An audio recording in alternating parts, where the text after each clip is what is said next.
There are many different methods for collecting data, but one way is to survey people, and that's basically just to ask them what they think about something or what they do. Now, I see many different problems that arise when certain data surveys are done, and you want to try and avoid all of these problems. First, we're going to look at what the problems are, and then hopefully we're going to design a survey which doesn't have any of those problems. There are many different reasons, by the way, why you might want to do a data survey. Perhaps for your company, you want to find out what members of the public think about a product, or maybe you're just curious about a certain issue, or more likely it's in the exam and you want to know how to do a good data survey.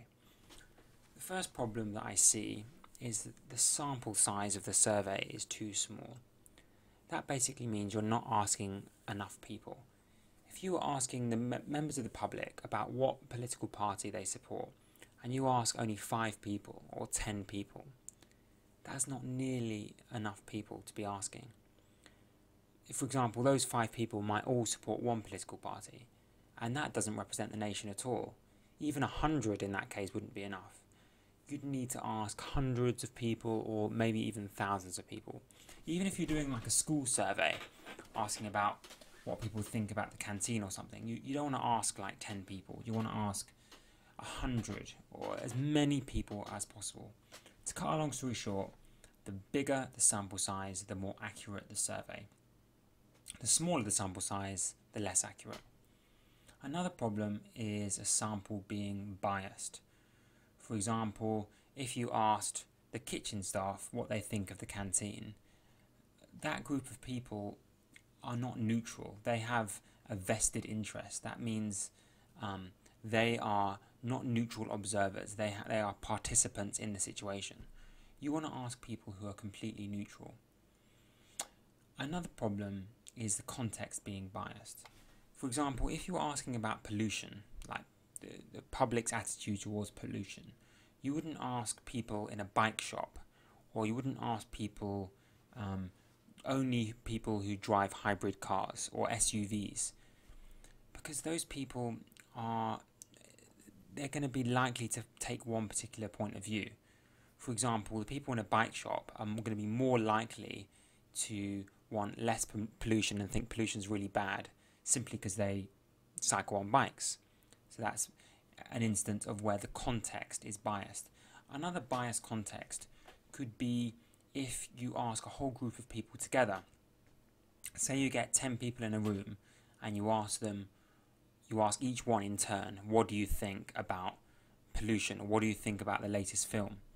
Now, if 5 people in a row all say pollution's terrible or that film was terrible, then the 6th person, even if they liked the film, is going to feel pressured into saying, okay, well, no, it was a bad film as well. So you've got to make sure the context is neutral and not biased. Another problem that I see a lot is options overlapping. Say if I said, how many pets do you own? 1 to 2 or 2 to 3? Well, if I own 2 pets, what do I tick? The 1 to 2 or the 2 to 3? So you need to make sure that your options don't overlap. Another problem is that not all options are available on some surveys. Some people might ask, how much do you spend on your phone a week or a month?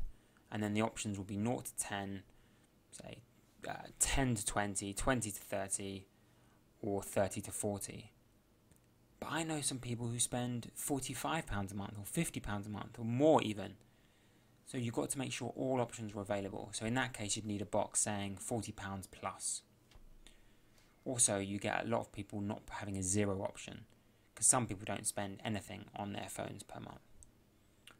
A 6th problem is that no time period is specified. That basically means the question says, how often do you go to the cinema?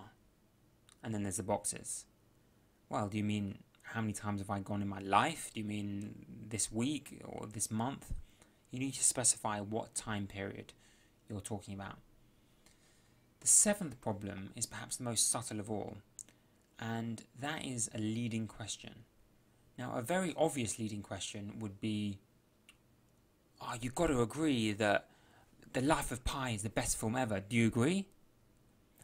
And that's clearly a leading question because I'm leading you towards a particular answer.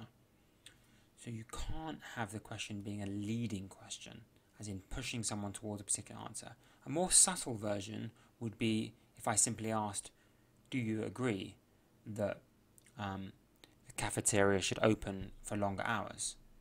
Simply that phrase, do you agree, is critical to spotting a leading question. I'm going to put that in brackets. So do you agree? That's always a sign of a leading question. Finally, options not being specific.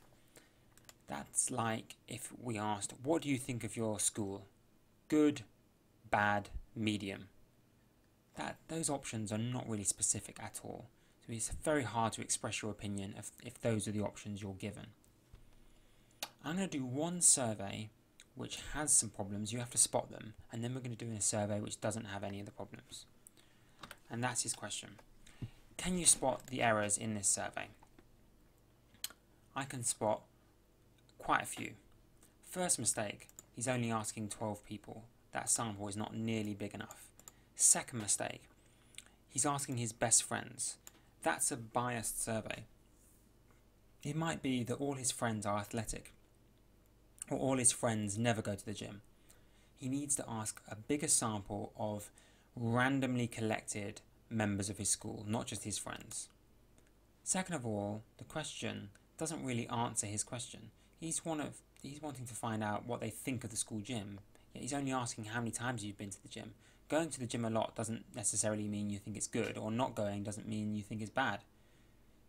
Another problem is he doesn't specify a time period. He just says how many times you've been to the gym.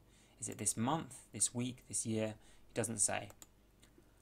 Another problem, the options overlap. 3 comes up twice. So if you went 3 times, say that week, then you don't know whether to tick the third option or the fourth option. And a final problem is that what if you have gone 6 times that week or 7 times that month? You've got nowhere to tick. So lots of problems there. If we did actually want to find out what his classmates think, here's what we could do. We could do a proper survey. And this time, these are the new conditions. Jack asks 100 members of his school, randomly chosen from names in a hat. Randomly chosen from names in a hat. This is the question.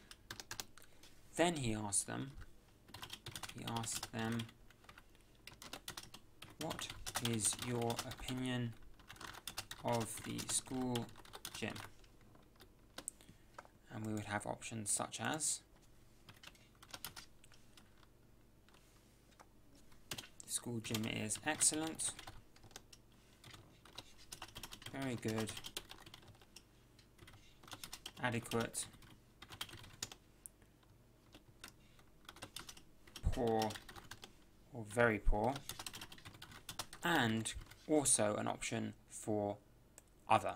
That's where they get to write their opinion. Other, please specify.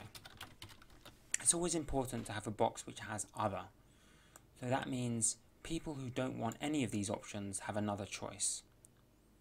If we were going to ask in our question, how many times have they gone to the gym? Here's what we would ask. How many times have you gone to the gym, the school gym, this month? And then here are the options. Let's give it a bit more space. There we are. The options would be something like this. 0, and then a box. 1 to 2 times. 1 to 2 times. 3 to 4 times. And 5 times plus. 5 or more times. And then a box for each of those. And then if we were finding out their opinion, we have a clear survey to the right. If we were finding out how many times they've been to the gym, we have a clear survey to the left.